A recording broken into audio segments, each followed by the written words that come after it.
It is clear that the anisotropy of time resulting from the existence of irreversible processes consists in the mere structural differences between the two opposite senses of time, but provides no basis at all for singling out one of the two opposite senses as the direction of time.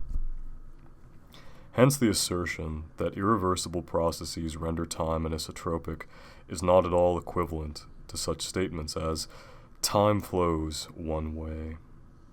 Thus we must clearly distinguish the anisotropy of physical time from the feature of common sense, aka psychological time, which is rendered by terms such as the transiency of the now, or becoming, and by such metaphors as the flux, flow, or passage of time. And our concern in the present chapter is to determine the factual credentials, if any, of the concepts which are represented by these terms.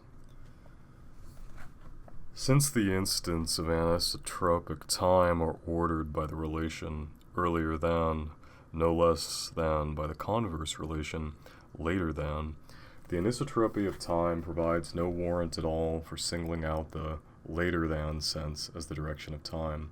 Instead, the inspiration for speaking about the direction of time derives from the supposition that there is a transient now, or present, which can be claimed to shift so as to single out the future direction of time as the sense of its advance. The transient or shifting division of the time continuum into the past and the future depends on the transient now and is not furnished solely by the static relation of earlier than, or its converse later than, with respect to which we formulated the anisotropy of time. The obtaining of the relation earlier than or later than between two physical events or states does not, of course, depend at all on the transient now. This independence, of course, can be gainsaid by the following consideration from the special theory of relativity. In the case of those, and only those particular pairs of events which are not linkable by causal chains, the usual choice of a definition of simultaneity made in that theory leads to a dependence on the inertial system of the conventional ascription of the relations later than and simultaneous with. Thus the year 1910 is earlier than the year 1920, no less than 1950 is earlier than 1970, and that 1970, in turn, is earlier than 2850. And yet, at this writing in 1962, which is at the focus of my immediate experience, the events of 1970 and 2850 belong to the future, while those of the years we mentioned otherwise belong to the past, such that the now within 1962, on which this classification depends, is not an arbitrarily chosen time of reference. For the past is the class of events earlier than those events which constitute the now, in the sense that the past is constituted by the events which no longer exist, while those of the now, or present, actually exist. And the future is correspondingly the set of events that are later than now in the sense that they are yet to acquire existence, as it were, or to come into being. Thus, writing about himself in 1925, Reichenbach speaks of having the feeling that my existence is a reality, while Plato's life merely still casts its shadows onto reality, and declares that we are unable to escape the compulsion which distinguishes us, for us, a now point in an absolute way as the experience of the divide between past and future. The transience of the now is a feature of psychological and common sense time in the sense that there is a diversity of the now contents of immediate awareness.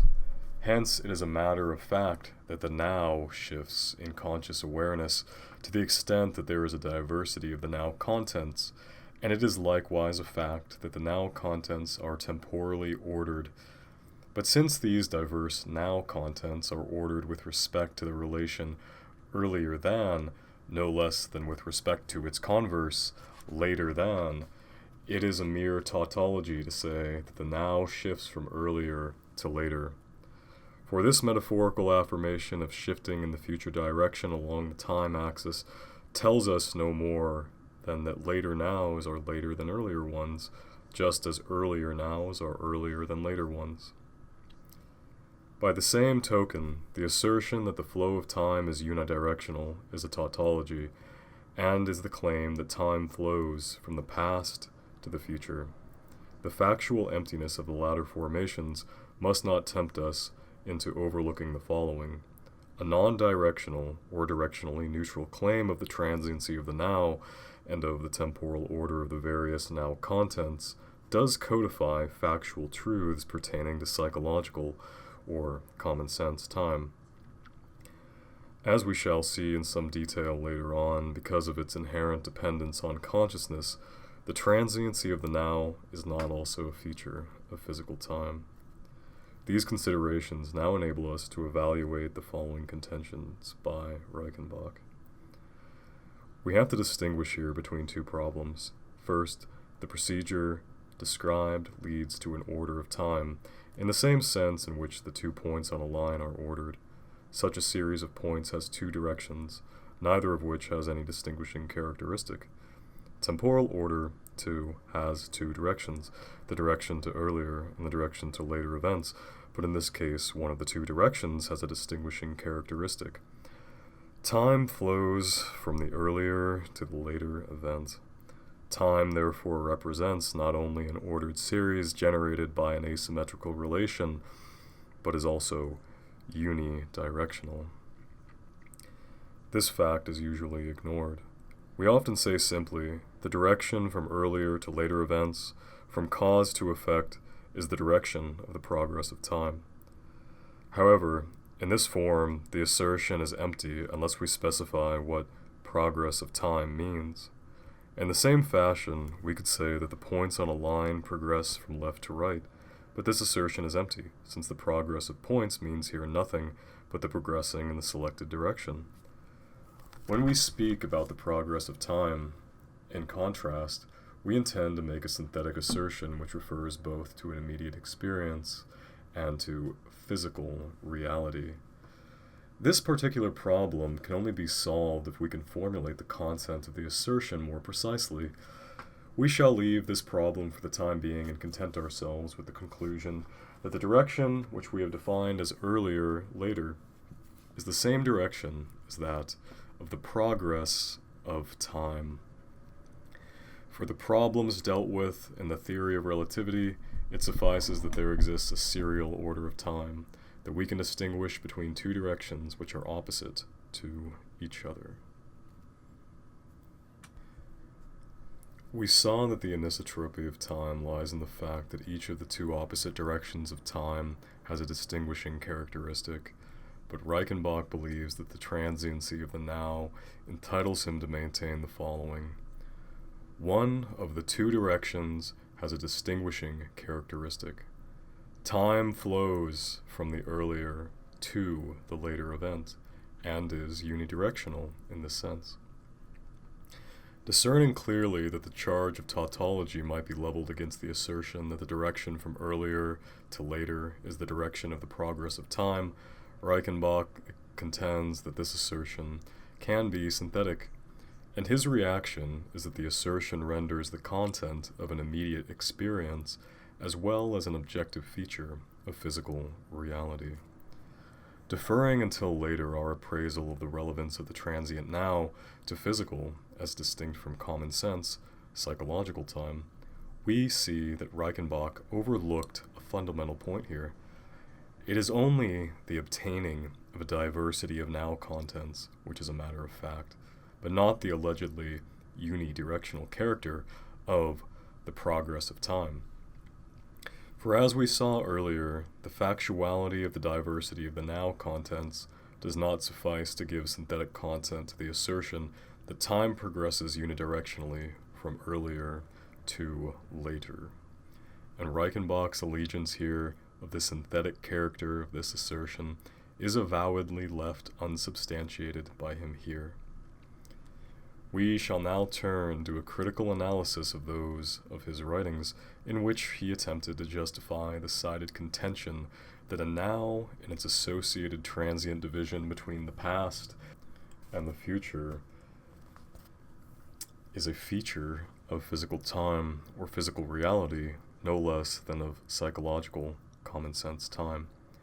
Having noted that the concept of the purported unidirectional progress of time has not found a place within the theory of relativity because it suffices that there exists a serial order of time, for the problems dealt with in that theory, Reichenbach deems that theory's Minkowskian world picture is incomplete, as follows. A topology of time can be constructed in which the basic concepts, earlier, later, and simultaneous, are defined. But what could not be solved in this way so far as the problem of the now? What does now mean? Plato lived before me, and Napoleon VII will live after me. But which one of these three lives now? I undoubtedly have a clear feeling that I live now, but does this assertion have an objective significance beyond my subjective experience? In the condition of the world, a cross-section called the present is distinguished. The now has an objective significance. Even when no human being is alive any longer, there is a now. The present state of the planetary system is then just as much a determinate specification as the state of the planetary system at the time of the birth of Christ. In the four-dimensional picture of the world, such as used by the theory of relativity, there is no such distinguished cross-section, but this is due only to the fact that an essential content is omitted from this picture. That the theory of relativity does not make any allowance for the transient now of common sense time is indeed correct. For the now in the here now of the Minkowski diagram designates no more than a kind of arbitrary zero or origin of temporal coordinates. We can make use of the Minkowski diagram at noon on June 1st, 1962, to let here now designate a certain event occurring about the extinction of the sun. And the absolute past and the absolute future are no more than the set of events, respectively absolutely earlier and later than the event, arbitrarily designated as the here now. Instead of allowing for the transient division of time into the past and future by the shifting now of experienced time, the theory of relativity conceives of events as simply being and sustaining relations of earlier and later, but not as coming into being. We conscious organisms then come across them by entering into their absolute future, as it were. And upon experiencing their immediate effects, we regard them as taking place or coming into being. Like Eddington before him and G.J. Whitrow after him, Reichenbach supposed that by the exclusion of the concept of the unidirectional progress of time by a physical theory is a tribute to the deterministic character of that theory. And believing, as we shall see, that an indeterministic physics can provide a physical basis for the transient now, he attempted to find an objective physical basis for the present and or the now in his paper of 1925 as follows. He gave a probabilistic interpretation of causality according to which the past is objectively determined, while the future is objectively undetermined, in virtue of the non-existence of a complete set of partial causes, a knowledge of which could render our predictions certain. In this context, he conceived the present without the inadmissible use of absolute simultaneity as the class of events not causally connected with the particular now, but this characterization yields a conception of the present which differs from the now of conscious experience in the following essential respect. A given event, E sub 2, at a point P sub 2 in space will remain simultaneous for an observer at the distant point P sub 1 throughout a time interval constituted by a continuum of events having a space-like separation from E sub 2.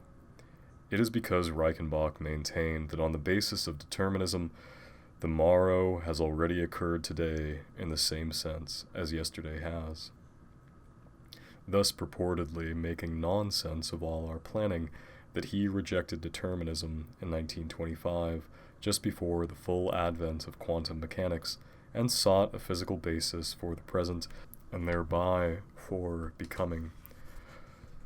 Just before his death in 1953, he argued that the micro-indeterminism of quantum mechanics is not an ephemeral PLA of present-day physical theory, and extended his early views by attempting to utilize the indeterminacies of quantum mechanics. He writes, "Let us suppose that consecutive measurements are made alternatively of two non-commuting, complementary quantities. One will obtain a series of macroscopic events which one cannot predict, but which one can record. This series provides us with a clear distinction between the past and the future. The past is determined, but the future is not. The analysis of classical physics has shown us that one can record the past, but not the future. The combination of this result with Heisenberg's uncertainty leads us the consequence that one can know the past, but that one cannot predict the future. Modern science furnishes us with precisely the difference between the past and the future, which Laplace's physics could not recognize. To be sure, Boltzmann's physics, if coupled with the hypothesis of the branch structure, yields a certain structural difference between the past and the future. But while this difference enabled us to distinguish between the past and the future, it was not associated with a difference in determination. Although one cannot record the future, one could predict it on the basis of the totality of causes. Thus, one cannot call the future undetermined. It is no longer that way in quantum physics. Here is the difference. There are future facts which cannot possibly be predicted, whereas there are no past facts which it would be impossible to know. In principle, they can always be recorded. The distinction between the indeterminateness, l'indéterminisme, of the future and the determinateness, détermination, of the past has, in the final analysis, found expression in the laws of physics. The concept of becoming acquires significance in physics.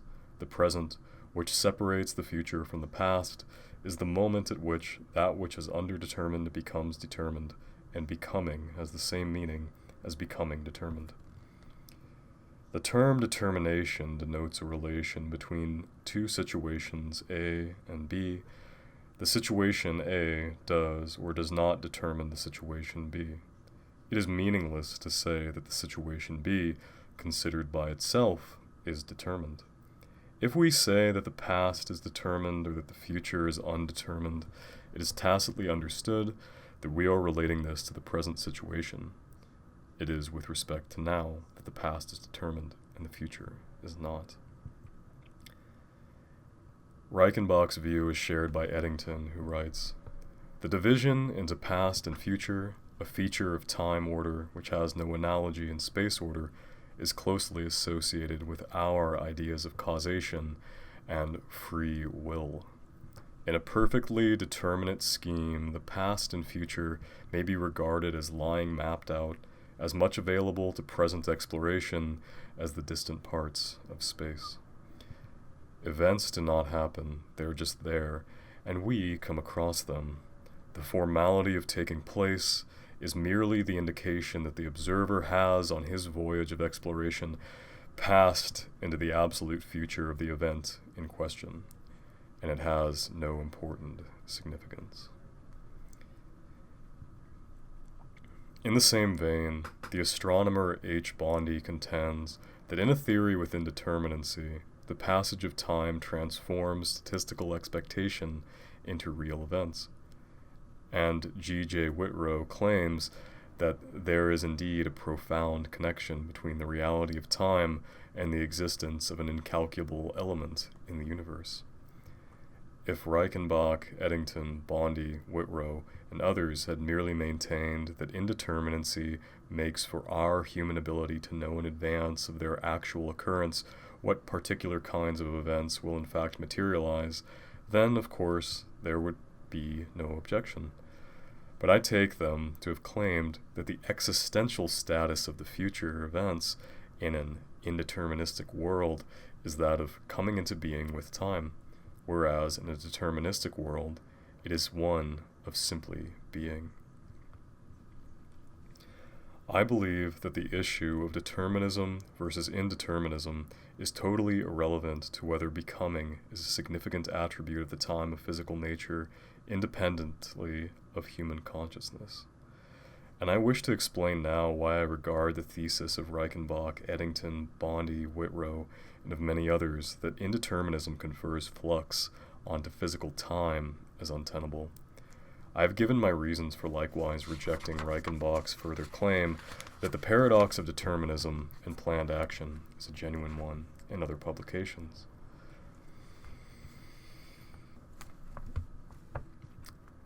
The biggest noun ever.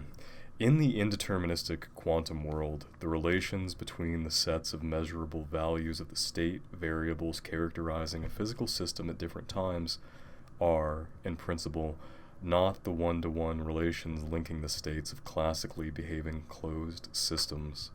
But this holds for a given state of a physical system and its absolute future, quite independently of whether that state occurs at midnight on December 31st, 1800, or at noon on March 1st, 1984.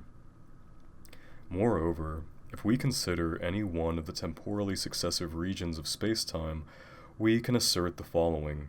The events belonging to its particularly absolute past could be, more or less, uniquely specified in records which are a part of that region, whereas its particular absolute future is thence quantum mechanically unpredictable.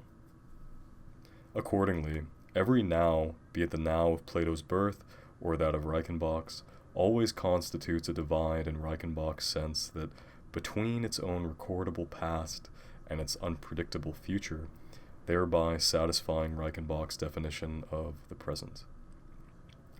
But this fact is fatal to his avowed claim of providing a physical basis for a unique, transient now, and thus for becoming. Reichenbach's recent characterization of the determinacy of the past as recordability, as opposed to the quantum mechanical indeterminacy of the future, can thereby not serve to vindicate his conception of becoming any more than did his paper of 1925, which was penetratingly criticized by Hugo Bergman as follows. Thus, according to Reichenbach, a cross-section in the state of the world is distinguished from all others. The now has an objective significance. Even when no man is alive any longer, there is a now. The present state of the planetary system would even then be just as precise as a descriptive phrase as the state of the planetary system in the year 1000. Concerning this definition, we must ask, which now is intended if one says the present state of the planetary system? That of the year 1800 or 2000, or which other?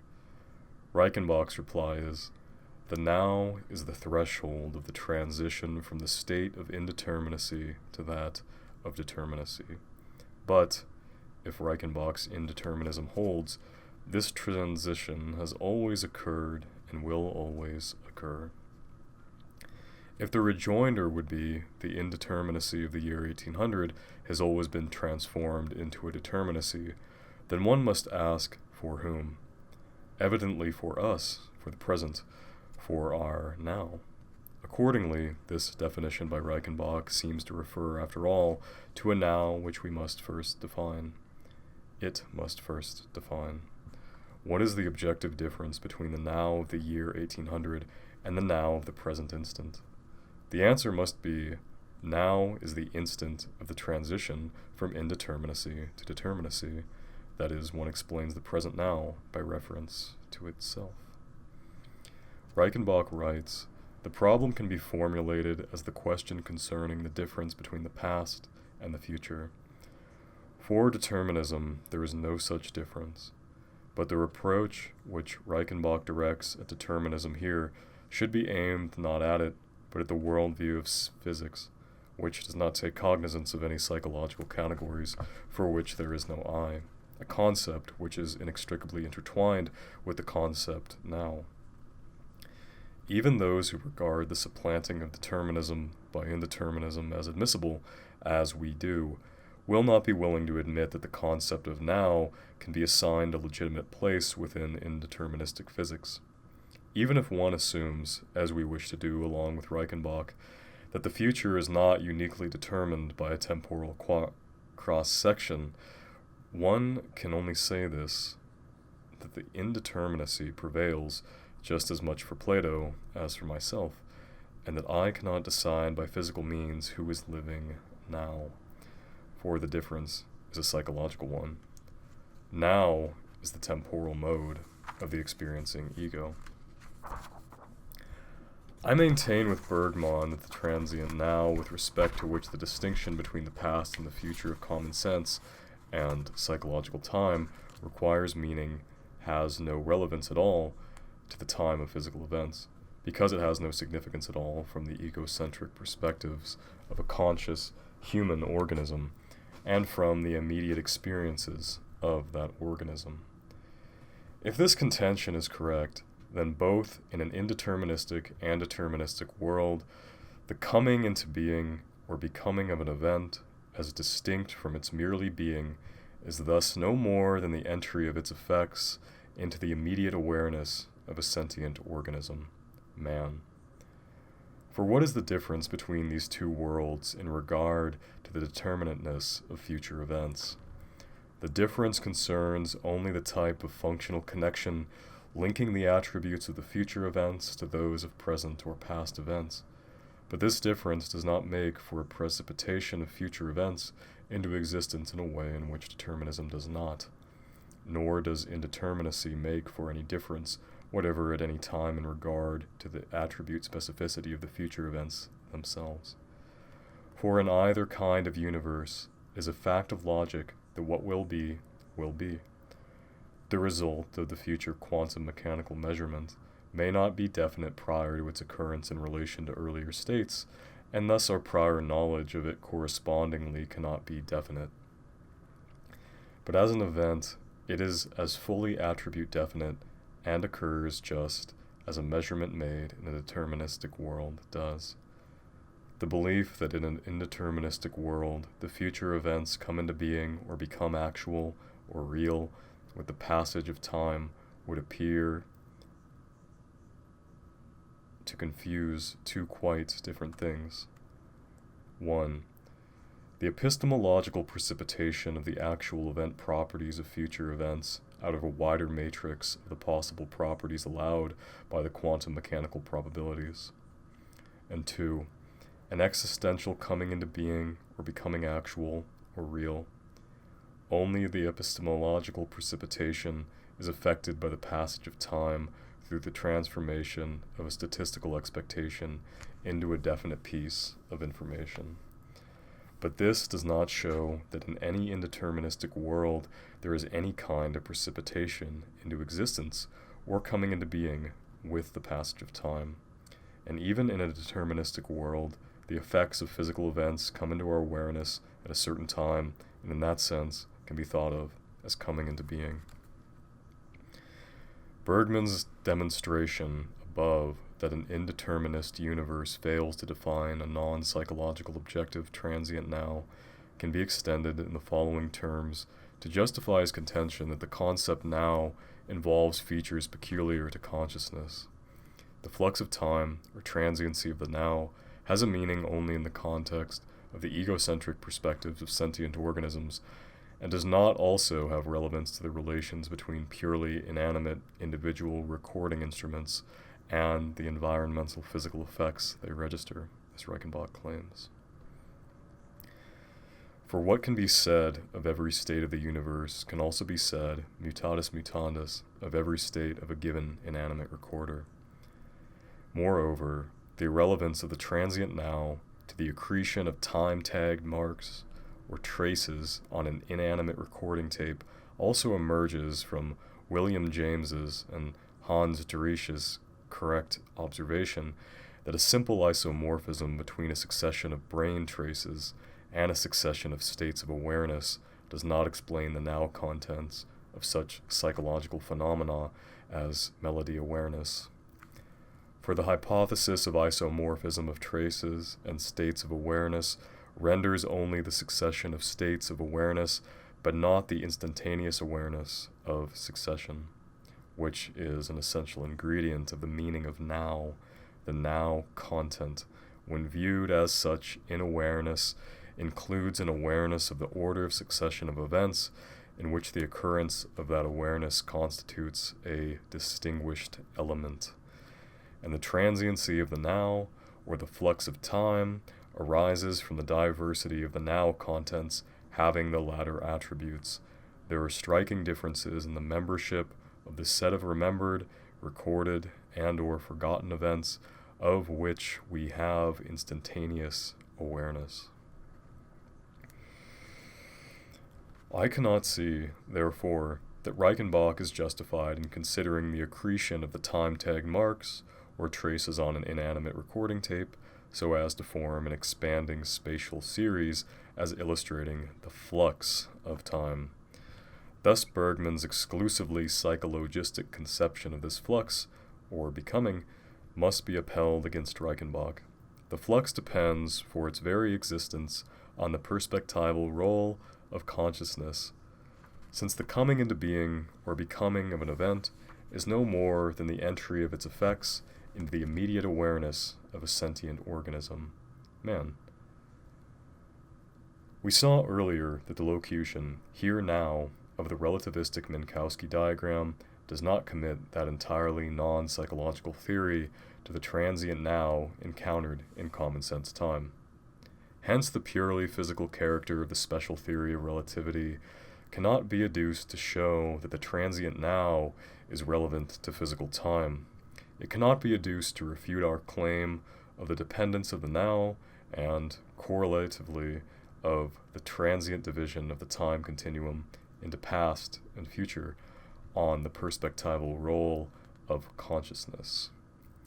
Neither does Minkowski's use of the locution here now show conversely that the special theory of relativity makes use of psychological temporal categories in its assertive content, as distinct from the pragmatics of its verification by us humans.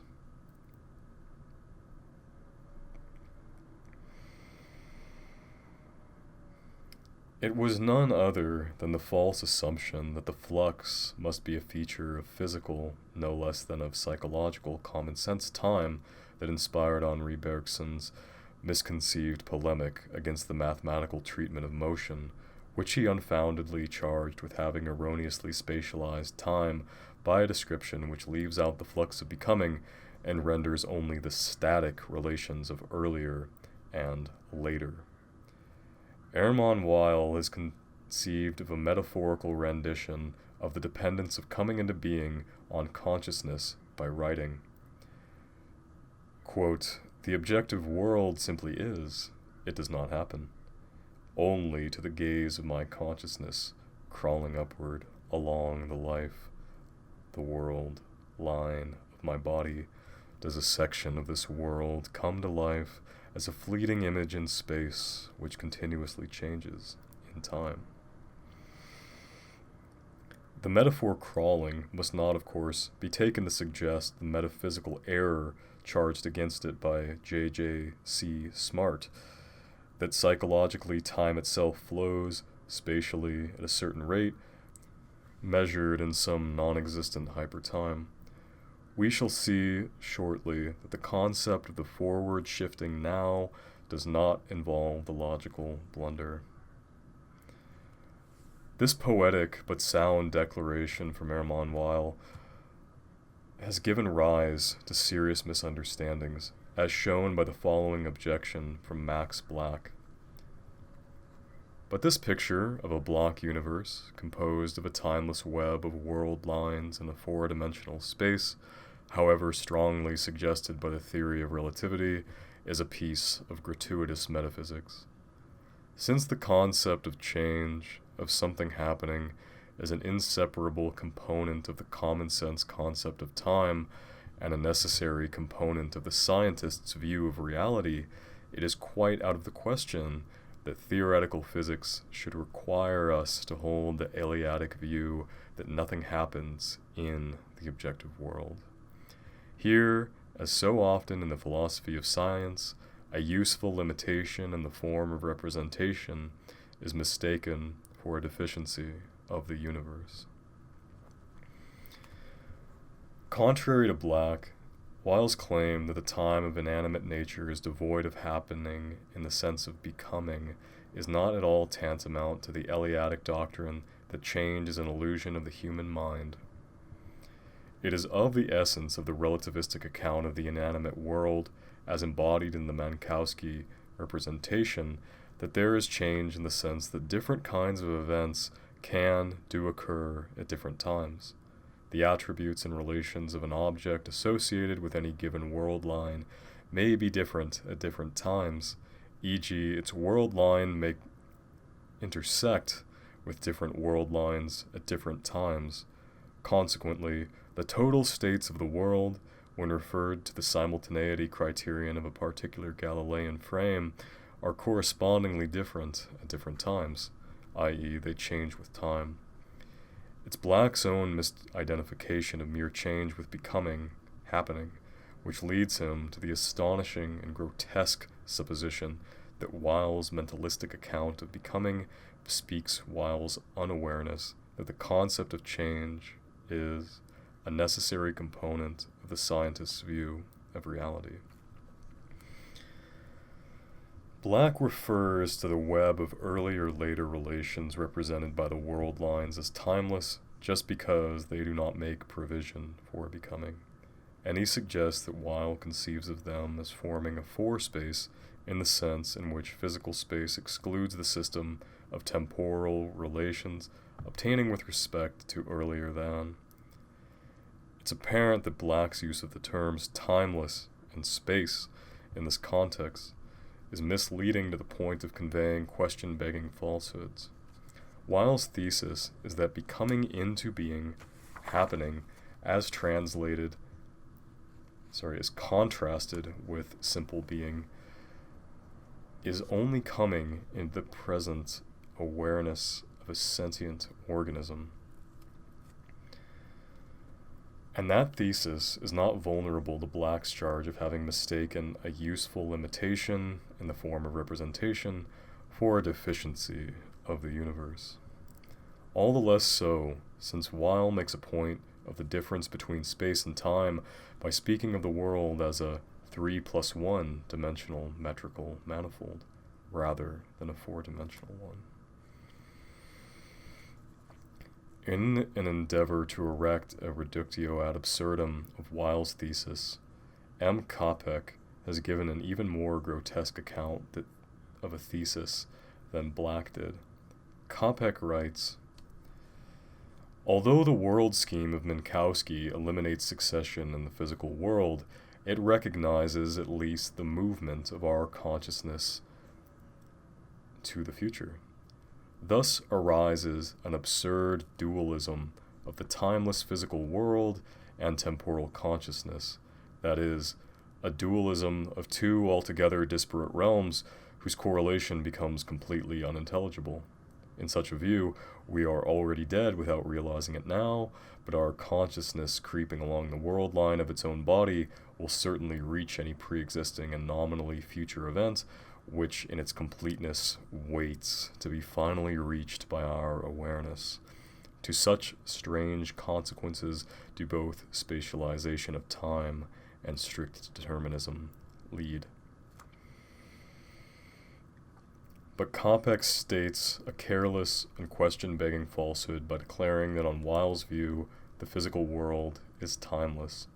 For what Weil is contending is only that the physical world is devoid of becoming, while fully granting that the states of physical systems are ordered by an earlier than relation which is isomorphic in certain respects with its counterpart in consciousness. Capek's claim of the unintelligibility of the correlation between physical and psychological time within Weil's framework is therefore untenable, especially in the absence of an articulation of the kind or degree of correlation which Capek requires, and also of a justification of that requirement. More unfortunate still is the grievous mishandling of the meaning of Weil's metaphor in Capek's attempt at a reductio absurdum of Weil's view. While Capek speaks of our already being dead without realizing it now, and of our completed future death waiting to be finally reached by our awareness, this gross distortion of Weil's metaphorical rendition of the thesis that coming into being is only coming into present awareness rests on a singularly careless abuse of the temporal and or kinematic components of the meanings of the words already completed, wait, reach, etc. I have argued that in the psychological common sense context to which the transient now does have relevance, it is tautological to assert that time flows from the past to the future or from earlier to later. But I wish to conclude by noting that it is unjustified to charge the latter assertion with a breach of logical grammar. We saw that the concept of the transiency of the now or of the flow of time is a qualitative concept without any metrical ingredients. Hence, the entirely non-metrical concept represented by the metaphor forward flow is not at all vulnerable to the metrical reductio ad absurdum offered by J.G.C. Smart in the following form.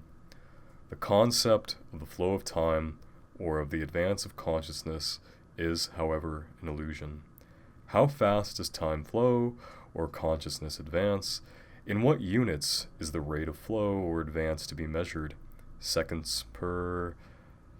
Max Black likewise unwarrantedly asks the metrical question, how fast does time flow?